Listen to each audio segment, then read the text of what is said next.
أعوذ بالله من الشيطان الرجيم. بسم الله الرحمن الرحيم.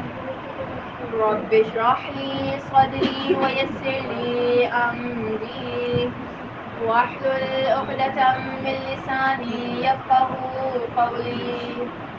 أفوض أمري إلى الله إن الله بصير بالعباد. صلوات اللهم صل على محمد وآل محمد. بالله وبالله وفي سبيل الله وعلى ملة رسول الله. الحمد لله الذي هدانا لهذا وما كنا لنهتدي لولا أن هدانا الله. لقد جاءت رسل ربنا بالحق.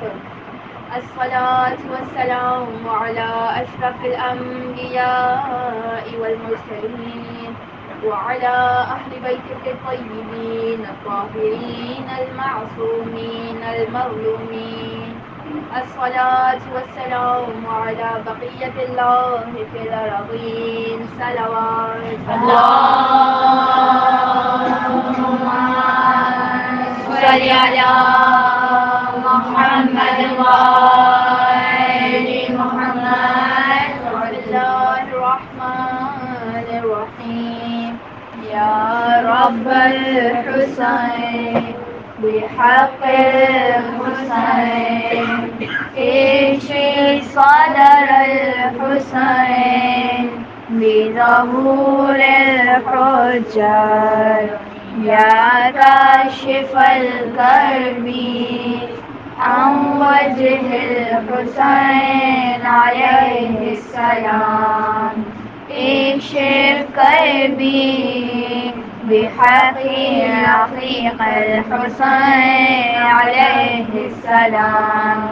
بجودك وكرمك يا أرحم الراحمين. صلوات اللهم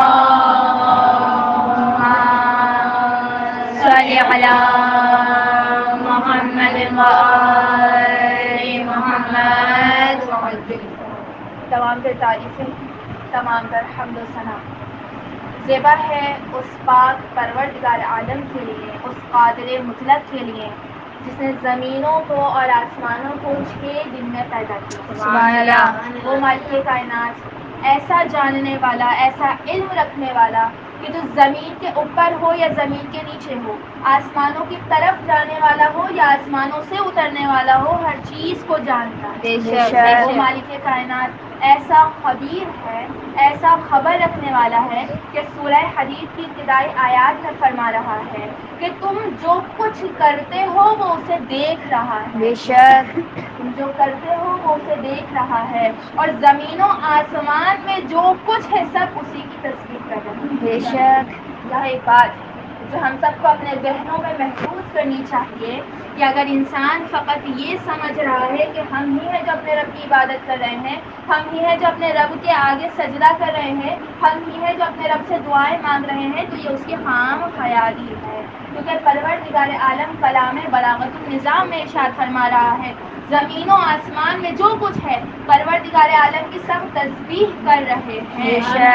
مملات گرامی، انسان کو اتنا عاجز ہے کہ جب اس دنیا میں آتا ہے تو اسے اپنے رب کا نام لینا بھی دوسرے سکھاتے ہیں. درود پڑھیے محمد صلی علی محمد وآل محمد. انسان اتنا عاجز ہے کہ جب وہ اس دنیا میں آتا ہے تو اسے اس کا رب کا نام لینا بھی دوسرے سکھاتے ہیں.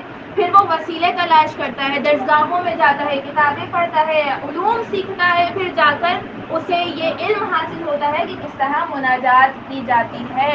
جبکہ اللہ کی باقی مخلوقات جب اس دنیا میں آتی ہیں جب ہی سجانتی ہیں اپنے رب کو کس طرح پکارنا.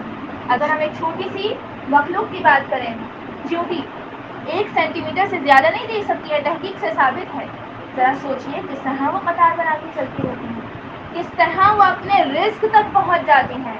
تو کوئی تو ہے جو نظام ہستی چلا رہا ہے. سبحان اللہ. بے اور جب شک. ہم اپنے رب کا شکر ادا کریں, جب ہم اپنے رب کی تسبیح کرتے ہیں تو ہمیں اپنے رب کا شکر ادا کرنا چاہیے. ہم اپنے رب کا شکر ادا کرتے ہیں, اس پر بھی ہمیں شکر ادا کرنا چاہیے کہ اس نے ہمیں توفیق دی ہے, بے اس شک. نے ہمیں ہمارے حال پر نہیں چھوڑ دیا. شاعر کیا خوب کہتا ہے, ذرا جو آنکھ ندامت میں بھیگ سی جائے, ذرا جو آنکھ ندامت میں بھیگ سی جائے, وہ بخششوں کے بہانے تلاش کرتا ہے. جو میرے حال پہ چھوڑے فنا میں ہو جاؤں, میری بقا کے بہانے تلاش کرتا ہے. سبحان اللہ. پروردگار عالم کے جب اس نے ہم پر رحم کی نگاہ ڈالی تو رحمت للعالمین کو اس دنیا میں بھیج دیا, اور جب ہم پر کرم کی نگاہ کی تو ہمیں دامن اہل بیت سے منسلک. صلی علی محمد و آل محمد. پروردگار عالم سورہ حدید کی آیت نمبر 19 سے ارشاد فرما رہا ہے, بسم اللہ الرحمن الرحیم, والذین آمنوا باللہ ورسولہ واولئک هم الصدیقون والشہداء عند ربہم. جو لوگ ایمان لائے اللہ پر اور اس کے رسول پر, وہ صدیقین میں سے ہیں اور شہداء میں سے ہیں. آیت پر غور کیجیے, کتنی حیران کن آیت ہے. اللہ فرما رہا ہے جو لوگ ایمان لے کر آ گئے اللہ پر اس کے رسول پر, وہ صدیقین میں سے ہیں, شہداء میں سے ہیں. اب ذرا سوچیے, کیا ہر ایمان لانے والا صادق ہوا کرتا ہے؟ کیا ہر ایمان لانے والا شہید ہوتا ہے؟ نہیں. جبکہ ہم آیت میں پڑھ رہے ہیں, اللہ آیت نازل کر رہا ہے کہ جس نے جو ایمان لے کر آیا وہ صدیقین میں سے ہے, شہداء میں سے ہے. اب یہاں ایک بات, یہاں ایمان کامل کی بات ہو رہی ہے. لا الہ الا اللہ محمد رسول اللہ علی ولی اللہ. جو ایمان کامل لے کر آیا وہ صدیقین میں سے ہے, شہداء میں سے. یعنی اس آیت میں پروردگار عالم دو گروہوں کے بارے میں بات کر رہا ہے, صدیقین اور ایک شہداء. سوال یہ ہے, آیا انہیں دو گروہوں کے بارے میں رب کائنات کیوں بات کر رہا ہے؟ کسی اور گروہ میں کیوں ایمان لانے والوں کو نہیں ڈالا؟ جب ہم تفسیر پڑھتے ہیں تو ہمیں پتہ یہ چلتا ہے کہ یہاں صدیقین سے مراد ایسے صادق کی بات ہو رہی ہے کہ جس کی زندگی سرابر صداقت ہو, جس کی زندگی سچائی کا عملی نمونہ ہو, جس کے قول اور فعل میں تضاد نہ ہو. اللہ آیت نازل کر کے بتا رہا ہے کہ جو ان ہستیوں کو سچے دل سے چاہے گا اس کے قول اور فعل میں تضاد نہیں ہوگا. وہ جو کہے گا وہ کرے گا کیونکہ وہ صادق ہے. بے شک. اب ہم سب جانتے ہیں, ہم اپنی روزمرہ کی زندگی میں کئی ایسے لوگوں سے ملتے ہیں جو کہتے کچھ ہیں کرتے کچھ ہیں. جبکہ اللہ آیت نازل کر کے بتا رہا ہے ان ہستیوں سے جڑنے کا مطلب صادق ہونا, قول اور فعل میں تضاد نہیں پایا جائے گا. ایک چھوٹی سی مثال سے آپ کو یہ بات سمجھانا چاہوں گی کہ ہم سب جانتے ہیں سلام میں پہل کرنی چاہیے, لیکن ہمارے دلوں میں تنگی آ جاتی ہے جب ہمیں خود سلام کرنا پڑ جائے. ہم کیا کہتے ہیں کہ یہ چھوٹا ہے, ہم اسے کیسے سلام کر لیں, اسے ہمیں سلام کرنا چاہیے. جبکہ رب کائنات آیت نازل کر رہا ہے ان ہستیوں کا ماننے والا صادق ہوگا, سچا ہوگا, جو کہے گا وہ کرے گا, قول اور فعل میں تضاد نہیں پایا جائے گا. دوسرے گروہ کی بات کرتے ہیں, شہداء. تفسیر کے مطابق شہداء قرآن پاک میں دو معنوں میں آتا ہے. ایک شہداء راہ حق کے لیے آتا ہے اور دوسرا وہ کہ جو اعمال کی گواہی کے لیے آتا ہے. سوال یہ ہے کہ یہاں شہداء کن معنوں میں آیا ہے؟ بعض مفسرین کا یہ خیال ہے کہ یہاں شہداء راہ حق کے لیے آتا ہے. اب ذرا سوچیے, کیا علی کا ہر چاہنے والا جنگجو ہوتا ہے, میدان جنگ میں جاتا ہے, شہید ہوتا ہے اور فوراً جنت میں پہنچ جاتا ہے؟ نہیں. ہم سب اپنے رب سے مختلف طریقوں سے جا کر ملاقات کرتے ہیں. ہر کوئی شہید نہیں ہوتا, ہر کوئی شہداء میں شمار نہیں ہوتا. لیکن پھر بھی آیت میں آ رہا ہے کہ ایمان رکھنے والے شہداء میں شامل ہیں, صدیقین میں شامل ہیں. مومنات گرامی, یہ دو گروہ جن کے اندر ایمان لانے والوں کو ڈالا جا رہا ہے. اب ذرا سوچیں, دو گروہوں میں کیا ہم خود کو رکھنے کا سوچ سکتے ہیں؟ کیا ہمارے اعمال ایسے ہیں, کیا ہمارے کردار ایسے ہیں, ہماری محبت ان ہستیوں ایسی ہے کہ ہم کہیں ہاں ہمیں صدیقین میں شامل ہونا چاہیے, ہاں ہمیں شہداء میں شامل ہونا چاہیے؟ نہیں. ہمارے اعمال اس آیت کے برخلاف ہیں, جبکہ اللہ آیت نازل کر رہا ہے کہ ہم نے انہیں شامل کر دیا. یہ شہداء میں ہے، صدیقین میں ہے، تو آیا اتنی بڑی مشکل کا حل کہاں سے پائیں گے کہ ہم تو اتنے اچھے اعمال نہیں رکھتے، جبکہ اللہ ہمیں وہ درجہ دینا چاہ رہا ہے، تو آیا ایسا کیا ہوگا؟ اتنی بڑی مشکل جو ہماری زندگی میں موجود ہے، اس کا حل کہاں سے ملے گا؟ تو جب مشکل ہوتی ہے تو مشکل کشا کے در پر آنا ضرور کر دیجیے گا محمد والا صلی علی محمد وآل محمد. مولائے کائنات علی بن ابی طالب علیہ السلام کہتے ہوئے نظر آ رہے ہیں کہ جب ہمارا دوست، بہت توجہ سے سنیے گا، ہمارا دوست گناہوں میں مبتلا ہوگا، نہ جانے مولا نے یہ الفاظ کس طرح کہے ہیں، جب ہمارا دوست جو گناہوں میں مبتلا ہوگا اس پر موت کا وقت آتا ہے، دوران موت اور اس پر سختی کر دی جاتی ہے تاکہ یہ سختی اس کے گناہوں کا کفارہ بنے. مومنات، بہت آسانی سے میں نے کہا، بہت آسانی سے آپ نے سنا، لیکن اتنا آسان نہیں ہے موت کی وقت کی سختی کو برداشت کرنا. پھر امام فرماتے ہیں یا پھر وہ مال کے ذریعے آزمایا جائے گا یا اولاد کے ذریعے آزمایا جائے گا، تاکہ جب وہ اپنے رب سے جا کر ملے تو اس طرح ملے کہ اس پر کوئی گناہ باقی نہ ہو، کیونکہ ہمارا دوست یا تو صدیقین میں سے ہوتا ہے یا شہداء میں سے ہوتا ہے. پھر امام ایک بہت بڑا جملہ کہہ رہے ہیں مومنات گرامی. امام فرماتے ہیں ہمارا دوست، ہمارا چاہنے والا، ہمارے امور کی تصدیق کرنے والا ہوتا ہے. آپ اس جملے کو سمجھیے، امام فرما رہے ہیں ہمارا چاہنے والا ہمارے امور کی تصدیق کرنے والا ہوتا ہے. کیا مطلب اس بات کا؟ یعنی کیونکہ ہم ان ہستیوں کی پیروی کر رہے ہیں، ہمارا عمل بتائے گا کہ ان ہستیوں کا کردار کیسا ہے. جیسے جیسے ہم عمل کریں گے ویسے ویسے لوگ یہ کہیں گے جب ان کا کردار ایسا ہے تو ان ہستیوں کا کردار کیسا ہے. ہم ہیں اماموں کے، اہل بیت علیہ السلام کے امور کی تصدیق کرنے والے، تو ہمارے کردار کیسے ہونے چاہیے؟ پھر امام آگے فرماتے ہیں ہمارا چاہنے والا ہماری وجہ سے ہی بغض رکھتا ہے اور ہماری وجہ سے ہی محبت رکھتا ہے. بے شک مومنات گرامی، پتہ یہ چل رہا ہے کہ اگر اپنے رب کے پاس پہنچو گے اور اس حال میں پہنچو گے کہ کوئی گناہ باقی نہ ہو تو 3 طریقے سے آزمائے جائیں گے ہم. ایک موت کے وقت سختی، یا مال سے یا اولاد سے، اور جو تینوں چیزیں آسان نہیں ہیں. تو اگر ہمیں ان سختیوں سے نہیں گزرنا تو ہمیں چاہیے کہ اپنی زندگی کو اہل بیت کی زندگی کی طرح بنانے کی کوشش کریں، کیونکہ جنہوں نے خود کو اس در سے منسلک کیا، ان ہستیوں کو بھی مانا، ان ہستیوں کی بھی مانی، وہ میثم بنے ہیں سبحان اللہ. اور یہ وہ ہیں کہ جو ایک دوسرے کو بھی نہیں سمجھ سکتے، ہر ایک ایمان کے ایک الگ درجے پر فائز. شاعر کیا خوب کہتا ہے ممکن ہی نہیں ہر نوکر کو سلطان سمجھ میں آ جائے. سبحان اللہ. ممکن ہی نہیں ہر نوکر کو سلطان سمجھ میں آ جائے، دنیا کے ہر ایک قاری کو قرآن سمجھ میں آ جائے. مقداد، ابو ذر، کمبر اور عمار بھی جیون بھر شوکت مصروف رہے اس کوشش میں سلمان سمجھ میں. سبحان اللہ.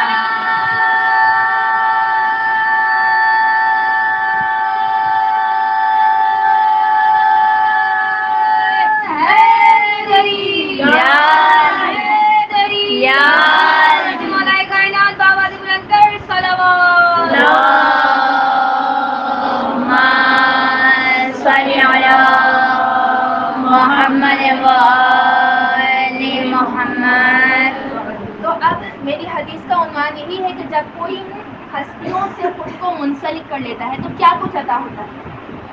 ہم بات کرتے ہیں جناب میثم کی. جناب میثم سب جانتے ہیں اہل بیت کے در پر جوتیاں سیدھی کرنے والے ہیں، اور پورا عرب جانتا ہے کہ پڑھنا لکھنا نہیں آتا، اور کھجور بیچنے والے ہیں. لیکن ایمان کا اور معرفت کا عالم یہ ہے کہ علی بھی ان سے بے پناہ محبت کرتے ہیں. سبحان اللہ. اس طرح محبت کرتے ہیں کہ روایت میں موجود ہے ایک مرتبہ مولائے کائنات نے جناب میثم کو اپنے گلے سے لگایا اور اتنی دیر تک لگایا کہ ایک وقت آیا میثم کہتے ہیں مولا میرا سینہ آپ کی معرفت سے پر ہو چکا ہے. سبحان اللہ. اتنی دیر تک علی نے میثم کو اپنے سینے سے لگایا اور پھر جناب میثم کی معرفت کا عالم کچھ بدل گیا. روایتوں میں موجود ہے کہ جناب میثم کی معرفت اس درجے کی تھی کہ لوگوں کو دیکھ کر بتا دیا کرتے تھے کہ یہ کس وقت مرے گا، اتنی معرفت عطا ہوئی تھی۔ اور ایک وہ بہت مشہور واقعہ جس سے ہم جانتے ہیں کہ جناب میثم کو کیا کچھ عطا ہو گیا کہ جب مولائے کائنات نے فرمایا میثم ایک وقت آئے گا حاکم وقت تم سے کہے گا میری شان میں گستاخی کرو، میثم میں تمہیں اجازت دیتا ہوں تم میری شان میں گستاخی کر دینا، میں تم سے وعدہ کرتا ہوں پھر بھی تمہیں روز شفاعت بخشواؤں گا۔ پھر مولائے کائنات نے فرمایا میثم تمہارے ہاتھوں میں پیروں میں کیلیں ٹھوکی جائیں گی، تمہاری انگلیوں کو کاٹا جائے گا، تمہیں اذیتیں دی جائیں گی، تمہیں سولی سے لٹکایا جائے گا اور تمہاری زبان کاٹ دی جائے گی۔ میثم کہتے ہیں مولا کتنا بتائیے یہ سارے مظالم میرے ساتھ کتنی مرتبہ ہوں گے؟ کہا میثم 1 مرتبہ۔ کہا آقا اگر یہ سارے مظالم 70,000 مرتبہ بھی میرے ساتھ ہوں، میرے جسم کو سولی سے اتار کر جلا دیا جائے، اس جلی ہوئی راکھ کو ہوا میں اڑا دیا جائے، مجھے قبر نصیب نہ ہو، میں پھر بھی آپ کی شان میں سبحان اللہ۔ نعرہ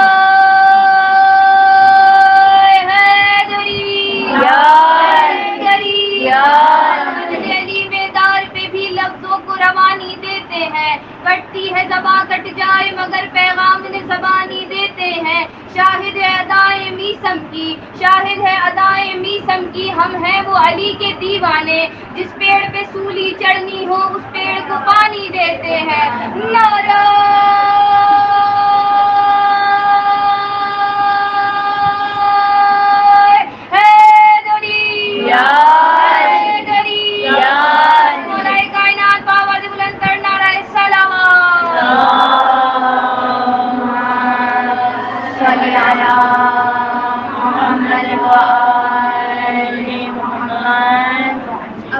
قریب آیا، حجاج نے جناب میثم سے کہا علی کی شان میں گستاخی کرو، جناب میثم نے منع کیا۔ درود پر کسی کا محمد والے صلی علی محمد وآل محمد۔ جناب میثم نے منع کر دیا، جناب میثم کے ہاتھوں اور پیروں میں کیلیں ٹھوکی گئیں۔ جانتے ہیں وہ درخت جس پر جناب میثم کو لٹکایا گیا وہ اس وقت خشک ہو چکا تھا، اور جناب میثم کو سولی پر لٹکاتے ہوئے جب ان کی کیلیں ٹھوکی جا رہی تھیں، آہستہ آہستہ ٹھوکی جا رہی تھی کہ اذیت زیادہ تھی، انگلیاں کاٹی گئیں۔ حجاج نے پوچھا میثم اور تمہارے علی نے کیا بتایا تھا، میں اور کیا ظلم کروں گا؟ کہا مولا نے بتایا تھا یہ سارے مظالم کرنے کے بعد تم میری زبان کاٹو گے۔ کہا اچھا آج میں تمہارے علی کو جھوٹا ثابت کروں گا، میں تمہاری زبان نہیں کاٹ رہا۔ یہ سننا تھا، چھوڑا جناب میثم کو سولی پر اور چلے گئے۔ جناب میثم کے زخموں سے خون جاری۔ جب جناب میثم کو احساس ہوا کہ اب میرا وقت آخر ہے، ایک مرتبہ وحی سے جاگے اور اعلان کیا اے کوفے والوں، آخری مرتبہ میثم کی زبان سے فضائل علی مجمع لگنا شروع ہوا۔ اب جناب میثم نے کہنا شروع کیا میں اس علی کا ماننے والا ہوں کہ جس نے رسول کی مکہ میں بھی مدد کی، مدینے میں بھی، جو 2 تلواروں سے جنگ کیا کرتا تھا، میں اس کا ماننے والا ہوں کہ جو اپنے نبی کا محافظ تھا، سبحان اللہ۔ میں اس کا ماننے والا ہوں کہ جس نے سب سے پہلے نبی پر جو ایمان لے کر آیا، جو زہرا کا کفو قرار پایا، بس مجمع لگا ہوا تھا۔ حجاج پوچھتا ہے آخر یہ مجمع کیوں لگا ہوا ہے؟ بتایا گیا میثم علی کے فضائل بیان کر رہے ہیں۔ اب حجاج کہتا ہے ہم نے تو پابندی لگائی ہے، کوئی علی کے فضائل بیان نہیں کر سکتا۔ میثم کی ہمت کیسے ہوئی علی کے فضائل بیان کرنے کی؟ بس جاؤ اور جا کر میثم کی زبان کاٹ دو۔ اب جو لوگ آئے ہیں میثم کی زبان کاٹنے کے لیے، میثم کہتا ہے اے لوگوں جا کر اپنے حاکم کو بتا دینا میرا مولا جھوٹا نہیں ہے، تم جھوٹے ہو۔ دیکھ لو میرے مولا نے کہا تھا میری زبان کاٹی جائے گی، میری زبان کٹ رہی ہے۔ شاعر کیا خوب کہتا ہے، دور پر دیجیے گا محمد والے محمد صلی علی محمد و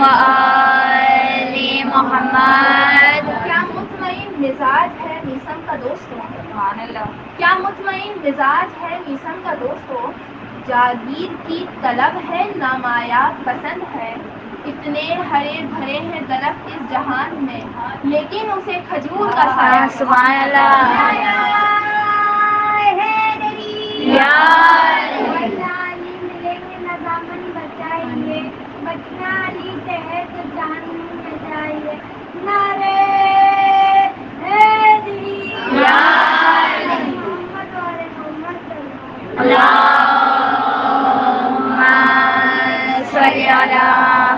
محمد مومنات گرامی، ہم یہ سمجھتے ہیں جناب میثم نے مولا علی کی خاطر ان کی محبت میں جام شہادت نوش کیا اور انہیں جنت ملی. کیا صرف انہیں جنت ملی؟ جب میں نے یہ واقعہ کتاب میں پڑھا تو میں خود ایک حیرانی کے عالم میں تھی کہ جناب میثم کا مقام و مرتبہ اور معرفت کتنی زیادہ بڑھ گئی کہ فقط جنت نہیں ملی ہے میثم کو. ایک مرتبہ آیت اللہ دستگیر شیرازی اپنی کتاب میں لکھتے ہیں کہ میں عراق کی زیارات کے لیے گیا، وہاں میں جناب میثم کی قبر پر بھی گیا اپنے کچھ دوستوں کے ساتھ. ایک خادم تھا، اس نے ہم سے محبت کے لیے ہمارے سامنے چائے پیش کی. ہم نے چائے پی اور اسے کچھ دینا چاہا، لیکن اس نے ہم سے کچھ نہ لیا اور کہا کہ میری خدمت گزاری کا اجر جناب میثم مجھے خود دے دیتے ہیں. سبحان اللہ. یہ سنا ہم بہت حیران ہوئے. دستگیر شیرازی کہتے ہیں میں نے ان سے پوچھا کس طرح؟ کہا کہ جب میں رات کو سوتا ہوں کچھ دنوں کے وقت سے جناب میثم میرے خواب میں آتے ہیں سبحان اللہ. اور خواب میں آ کر کوفے کی زمین کے ایک حصے کی طرف اشارہ کرتے ہیں. جب میں صبح اٹھتا ہوں اس حصے کو جا کر مٹی ہٹاتا ہوں، کھودتا ہوں تو مجھے ایک سکہ ملتا ہے. میں اس سکے کو جب فروخت کرتا ہوں کئی دن تک آرام سے میری زندگی گزر جاتی ہے. دستگیر شیرازی کہتے ہیں اگر آپ کے پاس اس وقت وہ سکہ موجود ہے تو ہمیں بھی دکھائیے. خادم وہ سکہ لے کر آیا، سبز رنگ کا وہ سکہ تھا اور خط کوفی میں اس پر کلمہ طیبہ تحریر. تو مومنات گرامی پتہ یہ چل رہا ہے کہ جب ان ہستیوں سے سچے دل سے محبت کرو گے فقط جنت نہیں ملے گی، لوگوں کے لیے وسیلہ بن جائیں گے. اچھے دل سے، صدقے دل سے ان ہستیوں سے محبت کیجیے. پھر دیکھیے یہ ہستیاں کتنا نوازتی ہیں، اور ان ہستیوں سے محبت کرنے والے صرف ہم نہیں، ان ہستیوں سے تو پروردگار عالم محبت کرتا ہے اور ایسی محبت کرتا ہے کہ وہ قرآن جو اپنے محبوب کے قلب پر نازل کیا اسے ان ہستیوں کا قصیدہ بنا. اہل سیرت علماء کے مطابق 500 سے زیادہ آیات اور اہل تشیع علماء کے مطابق 1000 سے زیادہ آیات ہیں جو مولا کائنات کی شان میں نازل ہیں. بعض پورے کے پورے سورہ ہے جو مولا کی شان میں نازل ہیں. اب سوچئے جس کی شان میں اتنی آیات نازل ہوئی ہیں، ایک مرتبہ ایک شخص مسجد میں کھڑا ہوا اور کہتا ہے یا علی اتنی آیتیں آپ کی شان میں نازل ہوئی ہیں، وہ آیت بتائیے جو آپ کو سب سے زیادہ پسند ہو.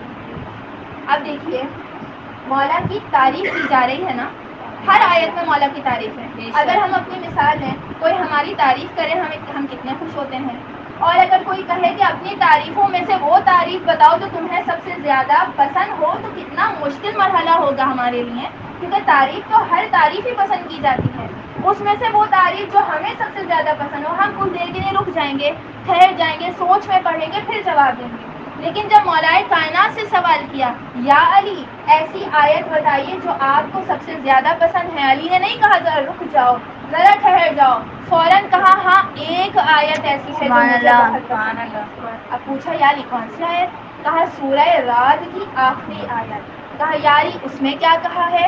فرمایا پروردگار عالم ارشاد فرماتا ہے وَيَقُولُ الَّذِينَ كَفَرُوا لَسْتَ مُرْسَلٍ قُلْ كَفَىٰ بِاللَّهِ شَهِيدًا بَيْنِي وَبَيْنَكُمْ وَمَنْ عِندَهُ عِلْمُ الْكِتَابِ.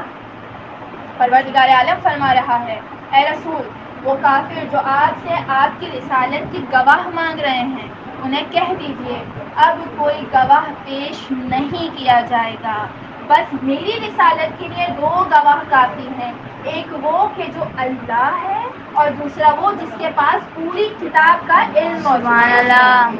اب پوچھنے والے نے سوال کیا اچھا اس بات سے پہلے مومنات گرامی آپ یہ بات دیکھیے کہ یہ آیت کس قدر فیصلہ کن لگ رہی ہے. پروردگار عالم صاحب کہہ رہا ہے اب کوئی گواہ نہیں پیش کیا جائے گا. کیوں؟ کیونکہ اللہ نے جتنے نبیوں کو اس دنیا میں بھیجا سب نے 1 سے 2, 2 سے 3 معجزات دکھائے. ہمارے پیارے نبی ایسے تھے کہ جنہوں نے 500 سے زیادہ معجزات سبحان دکھائے. اللہ. اب اتنے معجزے دیکھنے کے بعد بھی اگر کوئی کہتا ہے کہ اور گواہ پیش کیجئے تو پھر پروردگار عالم نے فیصلہ کن آیت نازل کر دی کہ اب رسالت کی گواہی کے لیے اور گواہ نہیں چاہیے اور کوئی گواہ پیش نہیں کیا جائے گا. بس 2 گواہ کافی ہیں, ایک اللہ اور دوسرا وہ کہ جس کے پاس پوری کتاب کا علم موجود ہے. اب مولائے کائنات سے پوچھا گیا یا علی یہ آیت آپ کو اتنی پسند کیوں ہے؟ اس آیت میں ایسا کیا ہے؟ کہا اے شخص, پروردگار عالم نے رسول کی رسالت کی گواہ کے طور پر 2 گواہوں کو پیش کیا. سب سے پہلے اپنی ذات کو رکھا اور پھر اس کو رکھا جس کے پاس پوری کتاب کا علم موجود ہے, اور میں ہوں وہ جس کے پاس پوری کتاب سبحان سبحان اللہ. اللہ. تو مومنات گرامی علی کہ جن کے پاس پوری کتاب کا علم موجود ہے. کتنا ہوتا ہے پوری کتاب کا علم؟ کتنا ہوتا ہے؟ ایک مثال سے واضح کرنا چاہتا ہوں. کیا ہے مثال؟ کہ جب جناب سلیمان نبی اپنے تخت کے ساتھ درباریوں کے ساتھ بیٹھے ہوئے تھے اور آپ نے حکم دیا کہ اب کوئی بھی پرندہ میرے سر سے حرکت نہ کرے, سب میرے سر پر سایہ کرے اور سورج کی کرن بھی میرے پاس نہیں آنی چاہیے. تمام پرندوں نے سایہ کیا اور کچھ دیر کے بعد جب جناب سلیمان نبی پر سورج کی کرن پڑی تو آپ نے سر اٹھا کے دیکھا ایک پرندہ اپنی جگہ سے غائب تھا. پوچھا کون ہے جس نے میری اجازت کے بغیر اپنی جگہ کو چھوڑا؟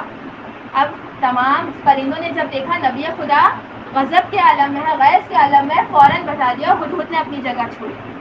جناب سلیمان نبی کہتے ہیں کہ اچھا ہدہد نے میری اجازت کے بغیر اپنی جگہ کو چھوڑا, بس اسے آنے دو, میں اسے قتل کر دوں گا. تو پتہ یہ چل رہا ہے مومنات گرامی کہ نبی خدا کی اجازت کے بغیر اگر کوئی اپنی جگہ کو چھوڑتا ہے واجب القتل ہوتا ہے. بے شک, بے شک. ہم رسول کی زندگی میں کتنے ایسے مقامات دیکھ رہے ہیں نا کہ رسول نے کہا جگہ میں چھوڑنا, لیکن مال غنیمت کے لیے لوگوں نے جگہ کو چھوڑا. اب جیسے ہی ہدہد واپس آیا نبی خدا نے غیظ کا اظہار کیا, تو نے میری حفاظت میں کوتاہی کی, میں تجھے قتل کر دوں گا. بس پروردگار نے جناب جبرائیل علیہ السلام کو بھیجا اور کہا جبرائیل جا کر سلیمان سے کہو کہ تم میرے بندے کو, میرے مبعوث کیے ہوئے نبی کو مجھ سے رحم کرنا سیکھو. سبحان اللہ. یہ پوری وحی ہے جو میں آپ کے سماعت کی نظر کر رہی. جب جبرائیل علیہ السلام آئے اور کہا اے سلیمان نبی پروردگار عالم کہہ رہے ہیں تم میرے مبعوث کیے ہوئے ہو, مجھ سے رحم کرنا سیکھو کہ جب کافروں کی کشتی سمندر میں جا رہی ہوتی ہے, سمندر میں طوفان آ جاتا ہے, ان کی کشتی سمندر میں پھنس جاتی ہے, وہ جن بتوں کو پوجتے ہیں ان بتوں کو اٹھا کر سمندر میں ڈال دیتے ہیں کہ اب ہم ان سے نہیں بچ سکتے, اور کہتے ہیں اے خدایا ہم انہیں نہیں پوجیں گے, ہم صرف تیری عبادت کریں گے, بس تو ہمیں اس طوفان سے نکال دے. اے سلیمان جب ہم ان کی کشتی کو ساحل پر پہنچاتے ہیں وہ کشتی سے اترتے ہیں, خود کو خطرے سے باہر محسوس کر کے وہ واپس سے ان بتوں کو پوجنا شروع کر دیتے ہیں. سلیمان تم تو نہیں جانتے کہ ہدہد سچ کہے گا یا جھوٹ کہے گا, میں جانتا ہوتا ہوں کہ وہ کافر جھوٹا عذر پیش کر رہے ہیں یا سچا عذر پیش کر رہے ہیں, لیکن میں پھر بھی ان کے عذر کو قبول کرتا ہوں اور رحم کرتا ہوں, تم بھی رحم کرو. بس پوچھا کہ اے ہدہد تم کہاں گئے تھے؟ جناب سلیمان نبی نے پوچھا. ہدہد کہتا ہے کہ جب آپ کا تخت اڑ رہا تھا میری نگاہ ایک ملک پر پڑی کہ جس کا تخت بہت عالیشان تھا, میں اس تخت کی وجہ سے اس ملک میں گیا, جب دیکھا تو پتہ لوگوں سے یہ چلا کہ وہاں ایک عورت حکومت کرتی ہے جس کا نام بلقیس ہے, ملکہ سبا ہے, بلقیس ہے, اور اس کا تخت بہت شاندار ہے. جناب سلیمان نبی کہتے ہیں اچھا تخت بہت شاندار ہے, بھرے دربار میں اعلان کیا کوئی ہے جو تخت بلقیس میرے سامنے فوراً حاضر کر دے. جناب سلیمان نبی کے بھرے دربار میں سے ایک جن جس کا نام ادریس تھا کھڑا ہوا, کہا یا نبی خدا اس سے قبل آپ اپنے مقام سے اٹھیں, میں تخت بلقیس آپ کے سامنے حاضر کر سکتا ہوں. جناب سلیمان نبی نے کہا نہیں بہت دیر ہے. مومنات 2 ملکوں کا فاصلہ ہے, لیکن جناب سلیمان نبی کہہ رہے ہیں بہت دیر ہے. پھر کہا کوئی اور ہے کہ جو اس سے قبل تخت بلقیس میرے سامنے حاضر کر دے. جناب سلیمان نبی کے وسیع عاصم ابن برقیہ کھڑے ہوئے اور کہا نبی خدا آپ اجازت دیں, اس سے قبل آپ اپنی پلکوں کو جھپکیں، میں تخت سبحان اللہ، آپ کے سامنے حاضر کر سکتا ہوں۔ پوچھنے والے نے ہمارے 5ویں امام محمد باقر علیہ السلام صلی علی محمد و آل محمد۔ اچھا مولا، کہ سلیمان نبی کے پاس خود طاقت نہیں تھی کہ وہ تخت بلقیس لے آتے، کیوں بار بار بھرے دربار میں اعلان کرتے رہے کوئی ہے جو تخت بلقیس لا دے؟ امام نے فرمایا سلیمان نبی کے پاس طاقت تھی، وہ تخت بلقیس لا سکتے تھے، لیکن وہ چاہتے تھے کہ ان کے وسیع کی امت پر واضح ہو جائے، بالکل اسی طرح جس طرح نبی خدا ساری زندگی بتاتے رہے علی کو پہچان۔ اب پوچھنے والے نے پھر سوال کیا، مولا کتنا علم تھا جناب آصف ابن برقیہ کے پاس؟ امام نے بتانا شروع کیا، اے شخص کل 73 اسماء اعظم ہیں، جس میں سے ایک اسم اعظم کا علم آصف ابن برقیہ کے پاس تھا، 2 اسم اعظم کا علم سلیمان نبی کے پاس ہے، 2 اسم اعظم کا علم جناب عیسیٰ کے پاس ہے، 4 اسم اعظم کا علم جناب موسیٰ کے پاس ہے، 8 اسم اعظم کا علم جناب ابراہیم کے پاس ہے، 14 اسم اعظم کا علم جناب نوح کے پاس ہے، 25 اسم اعظم کا علم جناب آدم کے پاس ہے، اور 73 میں سے 72 اسماء اعظم کا علم ہم اہل بیت علیہ السلام۔ سبحان اللہ۔ ایک اسم اعظم کا علم پروردگار عالم نے ہمیں اس لیے نہ دیا کہ یہ فرق باقی رہ جائے، وہ خالق ہے سبحان اللہ، لیکن 73 کے 73 اسماء اعظم کے مظہر ہم اہل بیت علیہ السلام۔ سبحان اللہ۔ مناتے گرام، یہ در جس کے بے شمار فضائل، اور یہ فضائل جب مومنوں نے سنے دل خوشی سے جھوم اٹھے، کافروں نے سنے کچھ پر اثر ہوا کچھ پہ نہ ہوا، منافقین نے سنے تو دلوں میں بغض علی کی آگ اور بھڑک اٹھی۔ کربلا کیا ہے؟ علی کی مولایت کے بغض کا نام کربلا۔ ہاں آج ہمیں ذکر کرنا ہے اس فرش عزا پر، حسین غریب کا، جس پر سب نے آنسو بہائے ہیں، تمام انبیاء نے آنسو بہائے، تمام مخلوقات نے آنسو بہائے۔ عزاداروں، وہ حسین کہ جس نے سب کے لاشیں اٹھائے لیکن اس کا لاشا اٹھانے والا کوئی نہیں تھا۔ عزاداروں، روز عاشور سب سے سخت گھڑی جانتے ہیں کون سی ہے؟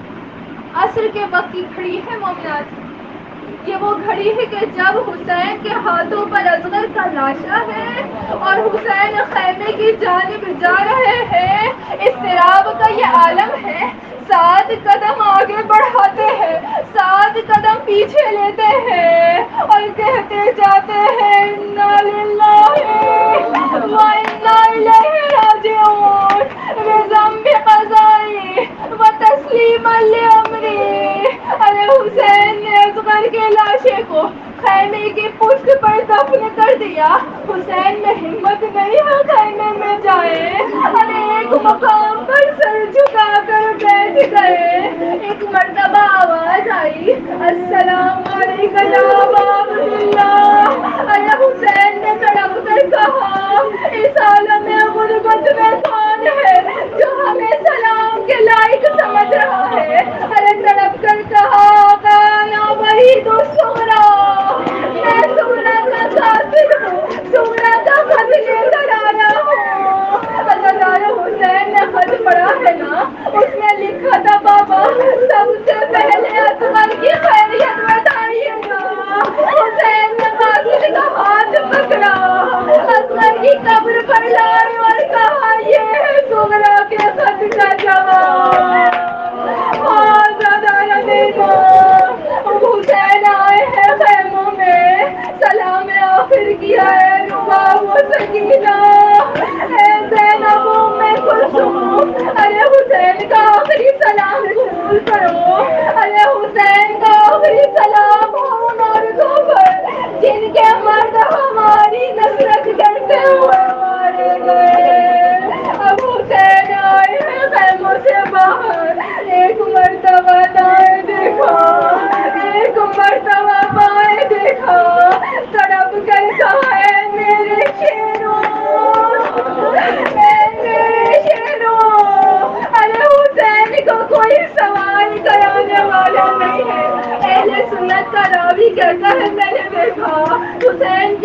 برکھا کا بلند ہونا تھا، خیموں سے ایک برکھا پوش بی بی باہر آئی، حسین کا دایاں بازو تھاما اور کہا اے بھیا زینب تمہیں سوال کرائے گی۔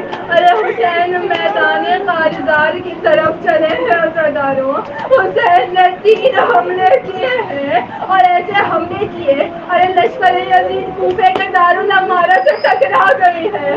حسین حملہ کرتے جاتے ہیں اور کہتے ہیں آؤ اس بوڑھے کی جنگ دیکھو، آؤ اس پیاسے کی جنگ دیکھو، آؤ اس کی جنگ دیکھو جس کا عباس مارا گیا، اس کی جنگ دیکھو جس کا علی اکبر مارا گیا، اس کی جنگ دیکھو جس کا علی اصغر مارا گیا۔ مزداروں، ارے فوج یزید میں علمان کی صدائیں بلند ہونے لگی۔ ایک مرتبہ آواز غیبی آئی، یا ایھا النفس المطمئنہ ارجعی الی ربک راضیۃ مرضیہ۔ بس آواز کا آنا تھا، اے نفس مطمئنہ پلٹ اپنے رب کی طرف۔ ارے حسین نے تلوار کو نیام میں ڈالا، اب جو زلجھنا رکا ہے نازداروں، روایت میں موجود ہے حسین کے زلجھنے کا رکنا تھا، ہزاروں دین حسین کے جسم سے الفار ہو گئے۔ آئے سجدے پیر تک حسین زخمی ہے، دائیں جانب گرنے لگتے ہیں زلجھنا سنبھالتا ہے، دائیں جانب گرنے لگتے ہیں زلجھنا سنبھالتا ہے۔ عمر سعد کہتا ہے اے حرملا، ارے حسین زین سے زمین پر نہیں گرتا، کچھ ایسا کر حسین زین سے زمین پر گر جائے۔ عزاداروں، اس لعین نے تیر نکالا، یہ وہ لعین ہے جس نے 3 مرتبہ تیر چلایا ہے کربلا میں۔ پہلا تیر منہ کا تیر مارا مشک سکینہ پر، دوسرا تیر منہ کا تیر مارا علی اصغر کو، اور اب تیسرا تیر منہ کا تیر ہے حسین کی جانب پھینکا، حسین کی پیشانی پر لگا، آئے میرے مولا زین سے زمین پر گرے۔ ارے لہٰذا دارو، زیارت ناہیہ میں امام زمانہ فرماتے ہیں میرا سلام ہو میرے جد امجد پر، جتنا لاشا نزید میدان زمین پر، بلکہ تیروں پر معلق تھا۔ عزاداروں، زیارت ناہیہ کے چند بات بتانا چاہوں گی۔ ارے امام زمانہ فرماتے ہیں میرے جد کو ظالموں نے چاروں طرف سے گھیرا، زخم دے دے کر منفرد کر دیا، آپ کے اور عورتوں کے درمیان حائل ہو گئے، آپ کا کوئی معمولی سا مددگار نہیں تھا۔ عزاداروں، امام زمانہ فرماتے ہیں یہاں تک کہ امام کو زخموں سے چور کر کے زین سے زمین پر گرا دیا۔ لشکر کے گھوڑوں نے اپنے سونوں سے حسین کو کچل دیا۔ عزاداروں، شام غریبہ میں تو حسین تو کچلا گیا ہے نا، لیکن جب حسین زین سے زمین پر گرے تھے جب بھی حسین کا بدن کچلا گیا۔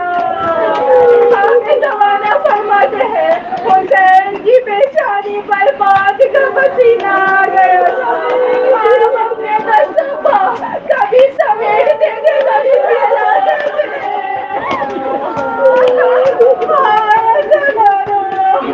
امام فرماتے ہیں اور آپ اپنی نیم کھلی آنکھوں سے اپنے بچوں کو دیکھ رہے ہیں، آپ اپنی نیم کھلی آنکھوں سے بچوں کو دیکھ رہے تھے۔ آپ کا زلجھنا ارے ہلاتا ہوا تیزی سے دوڑا خیال کی طرح۔ اہل حرم نے جب دیکھا ہے نا زلجھنا میرا سوار کے آیا ہے، ارے زین لٹک رہی ہے، خیموں سے باہر آ گئے ہیں، منہ پر تماچے مارنے لگے، منہ پر تماچے مارنے لگے۔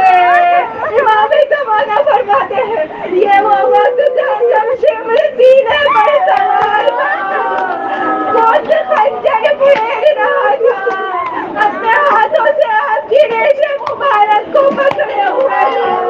حسین نے اپنے دستوں پر ساکن کر لیے، ارے آپ کی سانسیں رکنے لگی تھی۔ عزاداروں،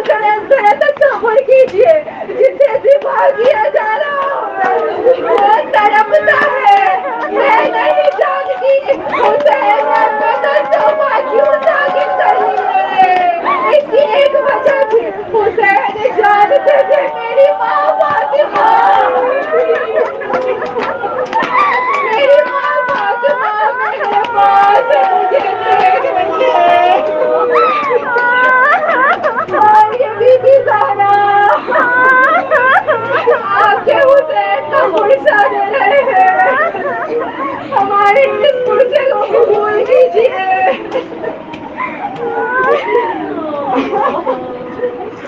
ألا لعنة الله على القوم الظالمين وسيعلم الذين ظلموا أي منقلب ينقلبون.